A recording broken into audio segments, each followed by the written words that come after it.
Welcome to Then and Now, a podcast by the UCLA Luskin Center for History and Policy. We study change in order to make change, linking knowledge of the past to the quest for a better future.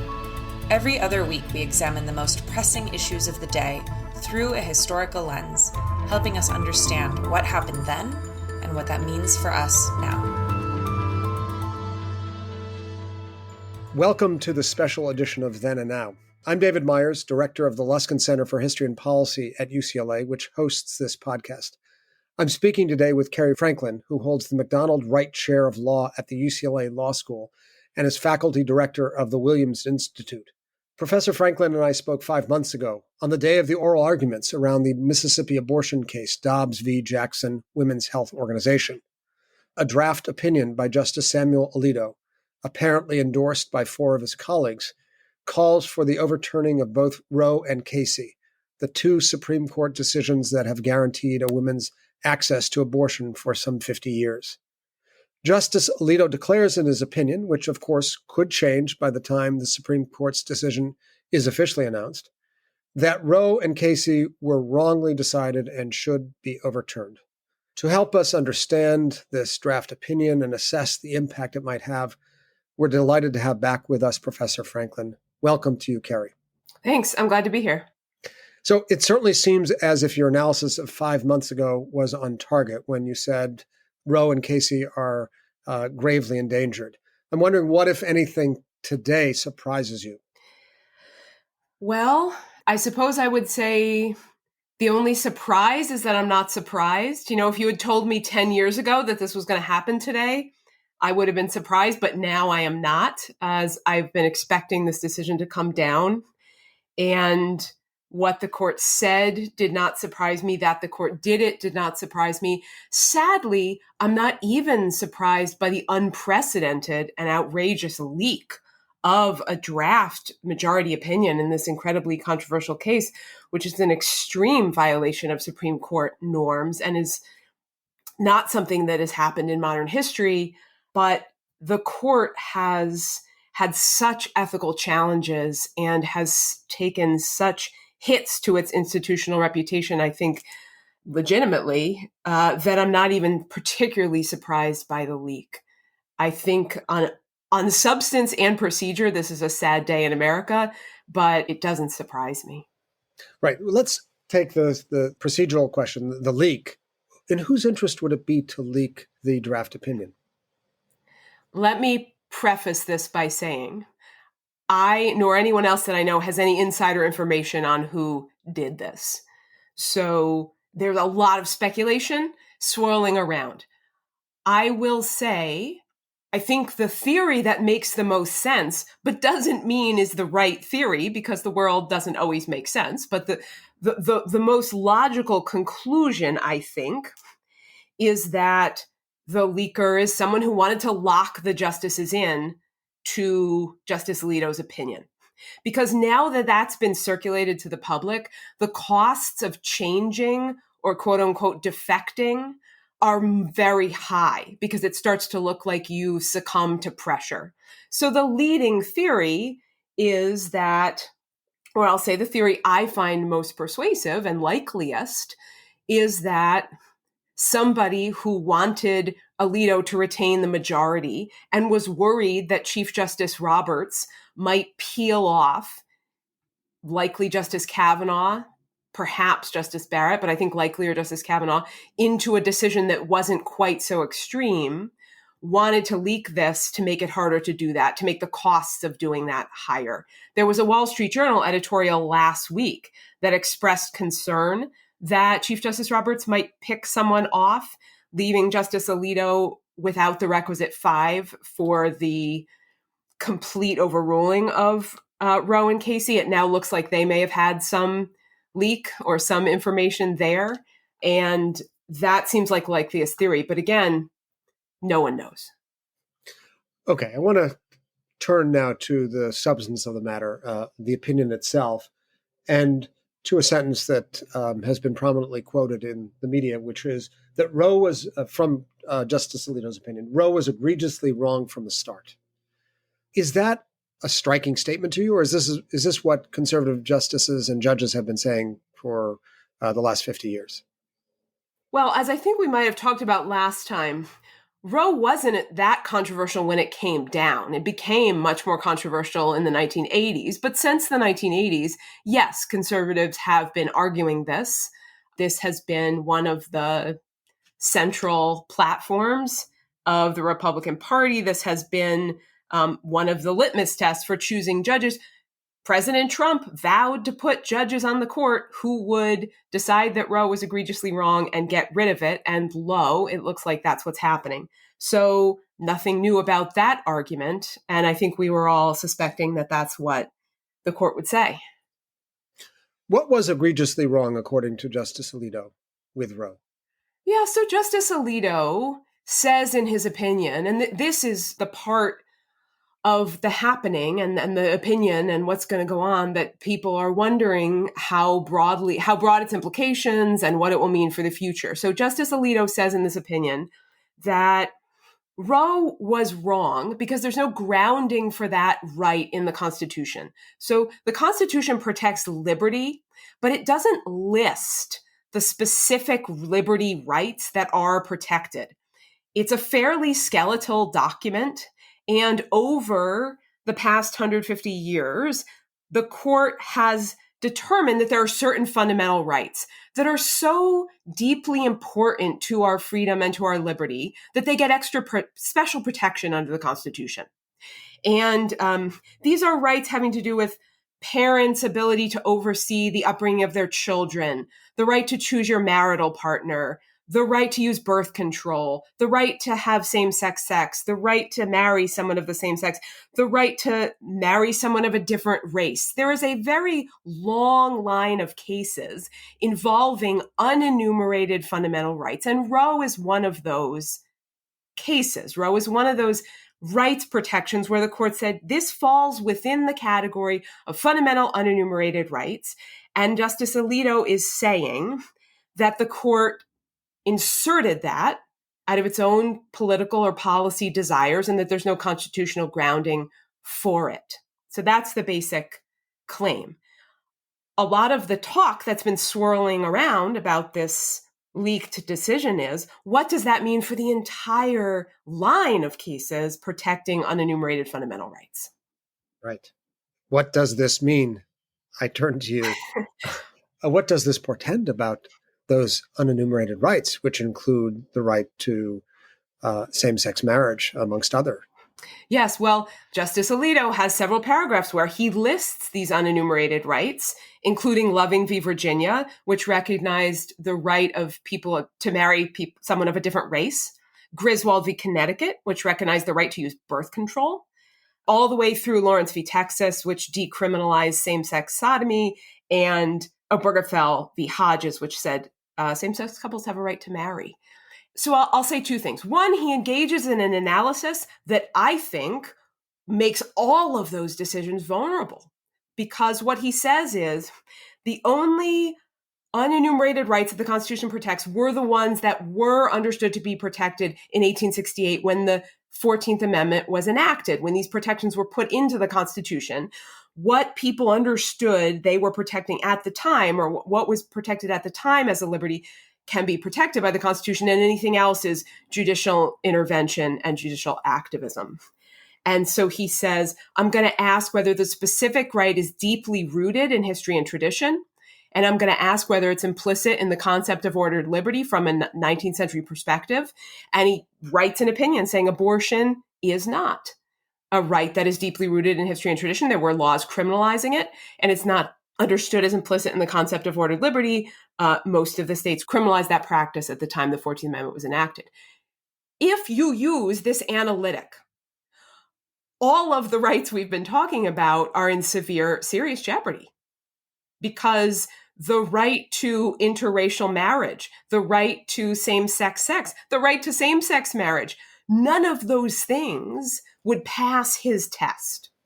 And why did he mention them then, if not to signal that they are suspect in his mind? Well, that's a good question. I think a lot of The difficulty of overturning Roe is that the question, which came up in oral argument in this case, does that then indict this entire line of cases, some of which have been with us for decades and decades and decades, if not more than a century, and that Americans value, have come to rely on, are central to our liberty and freedom. And there was, I think, Justice Barrett asked at oral argument, if we overturn Roe, what does it do to all of this other stuff? So I don't think one can actually avoid that question. So I'll tell you what Justice Alito says. He says two things. He says the precedents on which Roe and Casey relied, so that would be Griswold v. Connecticut, the birth control decision, and Loving v. Virginia, the interracial marriage decision, and others spanning back to the 1920s having to do with parents' rights over their children. He says that none of those cases are relevant here, and none of those cases supported the right that the court recognized in Roe, because Roe involves a fetus. He says some people might call it a potential life, some people might call it an unborn human child, and this is a sui generis, unique area because it involves this taking of this life. And those cases didn't. So he says both, you can't cite those cases to support Roe, and when we knock down Roe, we're not knocking down those previous cases. That reasoning is not particularly persuasive, because the question constitutionally is, are the rights deeply rooted in history and tradition? And his argumentation about the fetus really has to do with the state's interest in regulating, not with the historical question of whether these rights are deeply rooted. It's a little non-responsive. It's an attempt to cabin the decision that I don't think a lot of common law professors are particularly persuaded by. And the other thing I want to flag is that he doesn't say decisions subsequent to Roe are not affected. So he leaves Lawrence and Obergefell, all the LGBT rights decisions, very vulnerable. He doesn't even try to protect those or cabin them off at all. And that has caught a lot of people's attention. It seems to me that on the other side of the equation, that is to say, on one side stand the unenumerated rights that now seem to be so vulnerable and fragile. On the other side is the paramount enumerated right, which is the right to religious liberty, which seems to be hovering above the actions of the majority, or it's at least a central driving force. This very expansive view of religious liberty, this very strong reading of the Free Exercise Clause of the First Amendment. Does that seem to be as paramount to you as to the sort of naive eye that I bring to it? Well, the case doesn't discuss the First Amendment or religious liberty at all. So if you read the opinion, you will see no mention, absolutely none, of religion, of the First Amendment, of the court does not make any connection to that whole realm of law. You are right that at the same time, we are seeing a shrinking of voting rights and abortion rights and affirmative action rights. We are also seeing a massive expansion of religious liberty rights, free exercise rights. So those trends are occurring concurrently. You are drawing a connection between them and saying that you think the court is motivated actually by Christian religious view. That's certainly a critique that a lot of people make. I can tell you that on the agenda of proponents of reproductive rights is a suit that would be brought by, say, a Jewish doctor saying, I am living out a religious practice and my religion counsels that I must provide abortion in certain circumstances for health and for safety. And that will be an interesting challenge to your hypothesis, whether the court wants to expand religious liberty for all or only for some. Yeah, so in our last conversation, we talked about sort of the politics that undergird and motivate all people, but in this case, Supreme Court justices.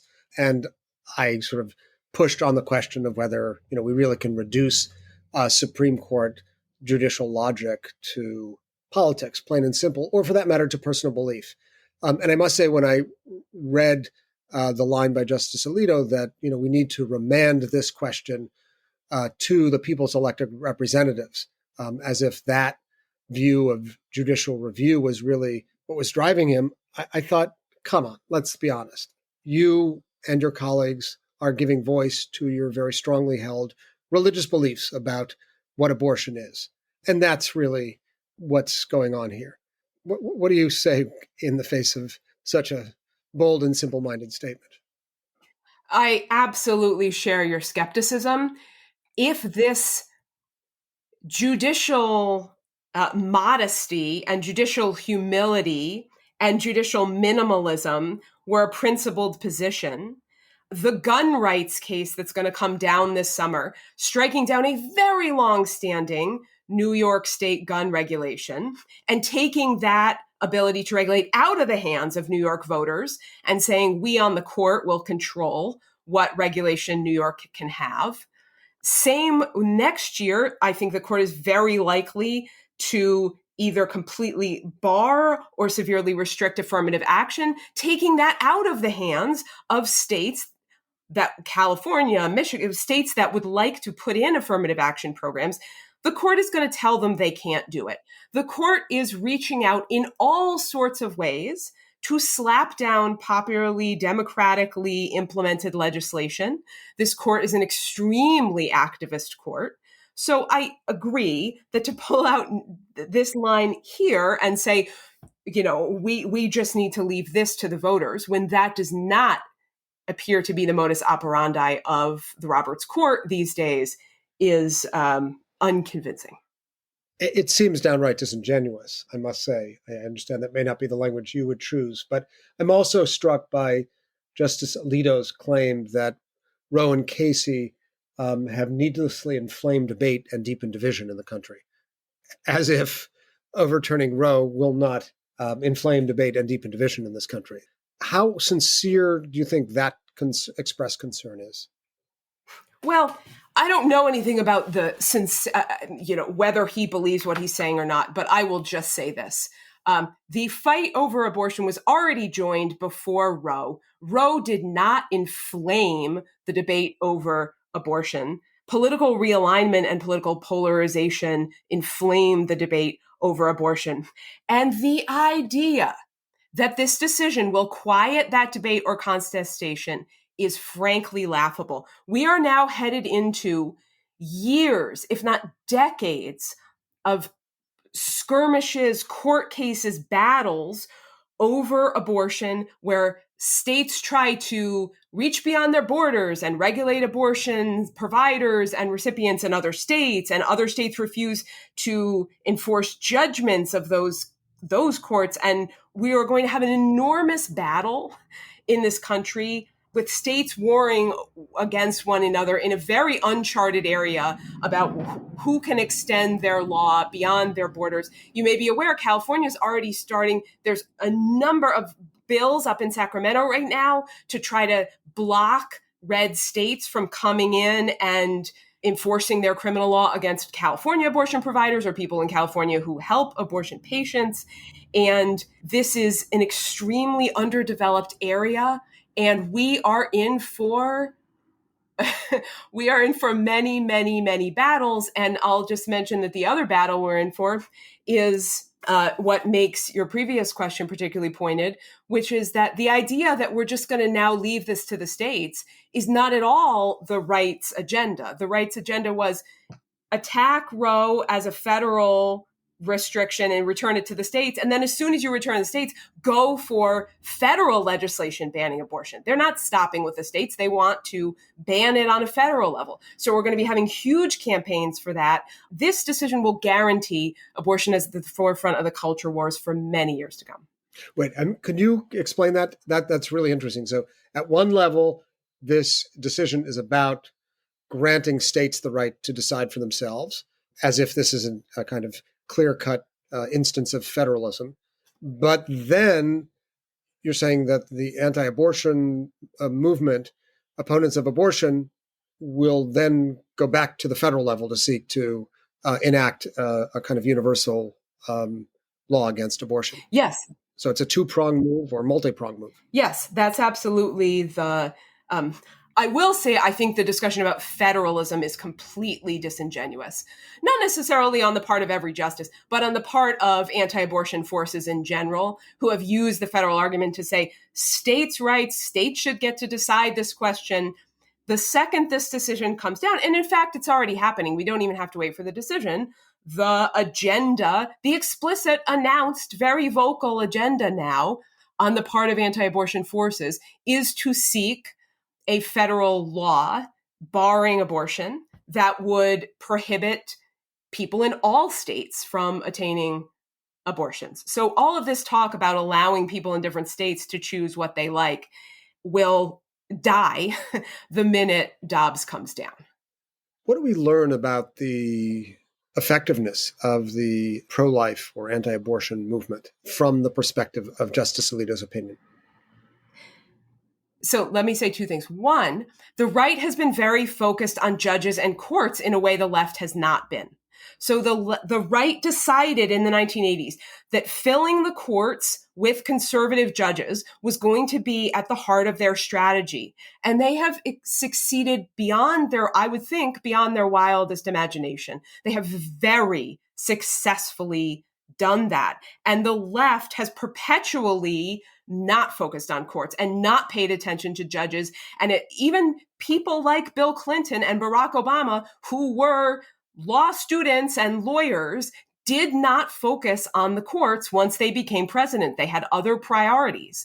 And so the courts have an extreme right-wing tilt and will for another generation, because the right has done a very good job getting their people on the courts. The Supreme Court is the most vivid and striking example of it, but really all federal courts, Trump filled with his appointees, and that will be with us for a very long time. And the other thing I want to say is that the right has been very creative and very savvy. They have been willing to try out different arguments, to rethink their arguments, to drop arguments that didn't work and adopt new arguments. Maybe barring abortion is about protecting women. Maybe it's about protecting fetuses. Maybe it's about federalism. Maybe it's about minimalism. They've been very nimble on their feet, very intellectually creative, very willing to break out of old patterns if they weren't working. And yeah, that should be a model for all of us. And yet at the end of the day, it's about getting to 5.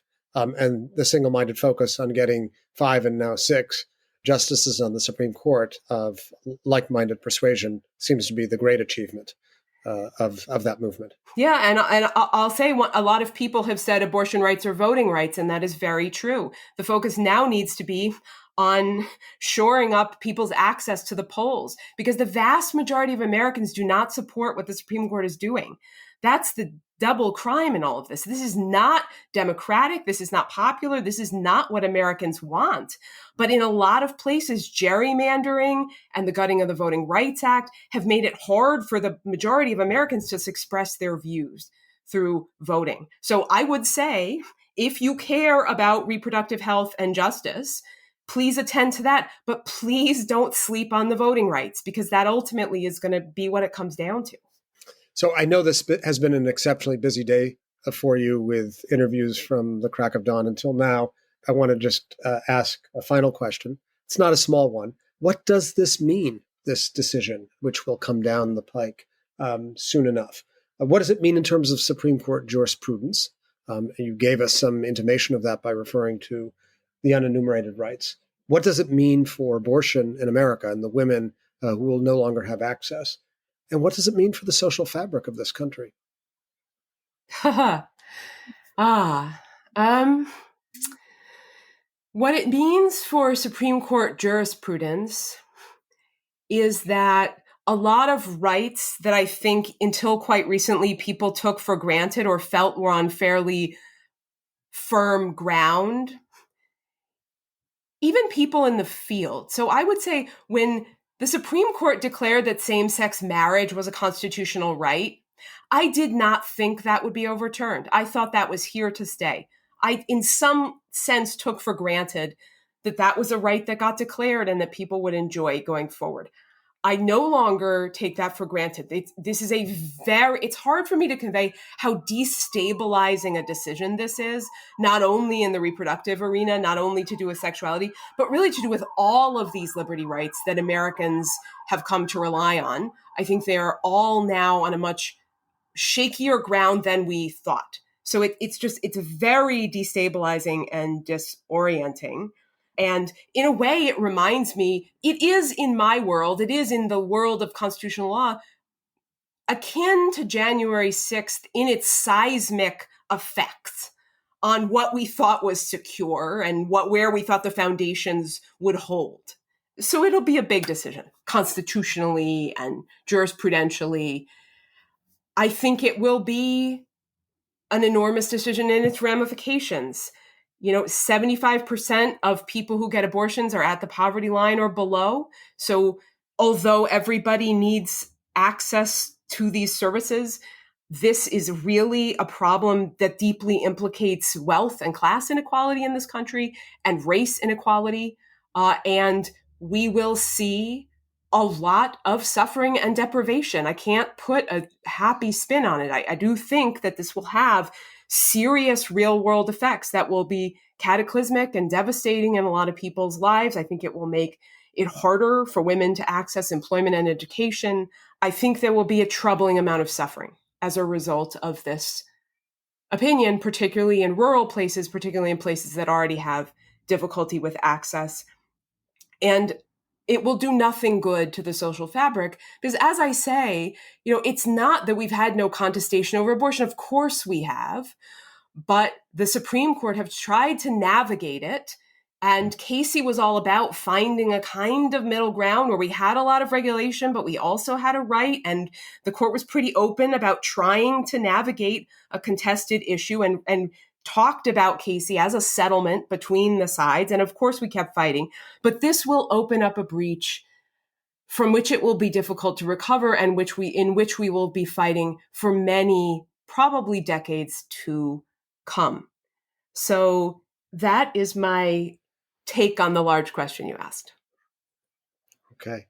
I think we'll leave it at that. Professor Cary Franklin, thank you as always for your exceptionally lucid commentary and explication of developments at the Supreme Court, especially in this case involving Roe v. Wade and Casey, the two guiding cases on American abortion law.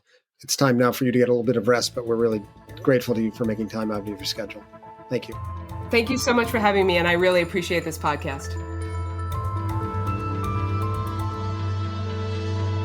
Thank you for listening to Then and Now, a podcast by the UCLA Luskin Center for History and Policy. You can learn more about our work or share your thoughts with us at our website, luskincenter.history.ucla.edu. Our show is produced by David Myers and Maya Ferdman, with original music by Daniel Reichman. Special thanks to the UCLA History Department for its support, and thanks to you for listening.